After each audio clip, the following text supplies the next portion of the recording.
दोस्तों, कुदरत का नियम बड़ा सीधा है। जैसा करोगे वैसा भरोगे।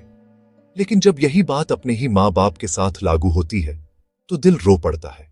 याद करो, वही माँ जो तुम्हारी एक आहट पर रात रात भर जागती थी। जब तुम्हें बुखार होता तो उसकी हथेलियों की ठंडक ही तुम्हारी दवा बन जाती थी। वो काढ़ा बनाती, तुम्हारे सिर पर पट्टियां रखती और जब तक तुम्हारी आंखें खुल ना जाईं तब तक भगवान से मन्नतें मांगती रहती थी। तुम्हारी हर छोटी बड्डी चोट पर उसका दिल दुखता था। तुम्हारी परीक्षा के दिनों में वो तुमसे ज्यादा बेचैन रहती थी। उसने अपनी नींद, अपना सुकून, सब कुछ तुम्हारी एक मुस्कान पर वार दिया। और वो ही पिता जिन्होंने अपने सपनों को किसी पुरानी संदूक में बंद कर दिया ताकि तुम्हारे सपनों के आसमान में कोई कमी न रह जाए। वो शायद एक लेखक, एक कलाकार या एक खिलाड़ी बनना चाहते थे, पर तुम्हारी किताबों, तुम्हारे खिलौनों और तुम्हारी फीस के लिए उन्होंने वो रास्ता चुना जो सिर्फ जिम्मेदारियों से भरा था। उनकी पुरानी साइकिल और घिसे हुए जूते उनके अनकहे बलिदानों की कहानी कहते हैं। उन्होंने अपनी जरूरतें भुला दी ताकि तुम्हारी ख्वाहिशें पूरी हो सके। उनके चेहरे पर एक मुस्कान लाने के लिए उन्होंने अपनी पूरी जिंदगी तुम्हारे नाम कर दी। लेकिन आज उसी घर में एक अजीब सी खामोशी है। एक ही छत के नीचे रहते हुए भी दिलों के बीच मीलों की दूरियां बन गई है। वो आंगन जो कभी बच्चों की किलकारियों से गूंजता था, अब मोबाइल फोन की धुनों और एक अनकहे तनाव में डूबा रहता है। वो बेटे बेटियां जिनकी एक खिलखिलाती हंसी के लिए माँ बाप ने खुद को मिटा दिया, जिनकी हर जिद पूरी करने के लिए अपनी जरूरतें भुला दी, वही आज अपने माँ बाप को बोझ कहने लगे हैं। ये शब्द किसी खंजर की तरह उनके सीने में उतर जाता है, पर वो उफ तक नहीं करते। अब पापा पुराने हो गए हैं, उन्हें आजकल की बातें समझ नहीं आती। मां को अब कुछ याद नहीं रहता, बार बार एक ही बात पूछती हैं।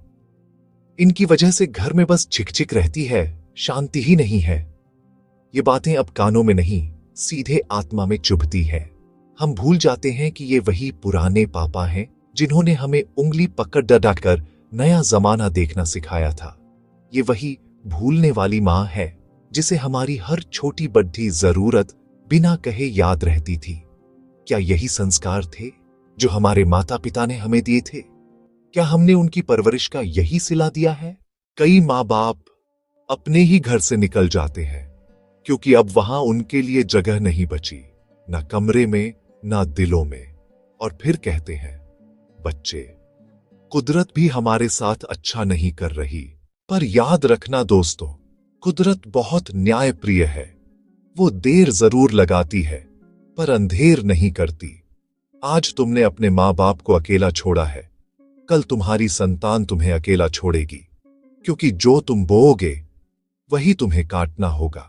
और जब यह एहसास होता है कि दुनिया की सबसे सच्ची मोहब्बत तो उन्हीं आंखों में थी जो अब धुंधली हो चुकी है, तब बहुत देर हो चुकी होती है। दोस्तों, ये हमेशा याद रखना कि माँ बाप भगवान का ही दूसरा रूप होते हैं। वो नींव है जिस पर हमारी पूरी जिंदगी की इमारत खड़ी होती है। उनके आशीर्वाद और निस्वार्थ प्रेम से ही जिंदगी की हर मुश्किल राह भी आसान बन जाती है। उनकी दुआएं एक अदृश्य कवच की तरह हमें हर मुसीबत से बचाती है। अगर आज आपके माँ बाप आपके साथ हैं तो आप दुनिया के सबसे खुशकिस्मत इंसान हैं। उनकी मौजूदगी को यूं ही मत लीजिए, उनके साथ वक्त बिताइए, उनकी छोटी छोटी जरूरतों का ख्याल रखिए, उनसे बातें कीजिए, पूछिए उनका दिन कैसा था, उनकी सेहत कैसी है। अपने दिल की बातें उनसे साझा कीजिए। उन्हें यह महसूस कराइए कि वो आपके लिए कितने जरूरी हैं, क्योंकि जिस दिन उनकी आवाज हमें हमेशा के लिए सुनाई देना बंद हो जाएगी, उस दिन सिर्फ घर ही खामोश नहीं होगा, हमारी रूह भी कांप जाएगी। वो खालीपन, वो पछतावा कि काश थोड़ा और वक्त उनके साथ बिता लिया होता, जिंदगी भर सालता रहेगा। इसलिए आज, अभी उन्हें गले लगाइए और कहिए कि आप उनसे कितना प्यार करते हैं।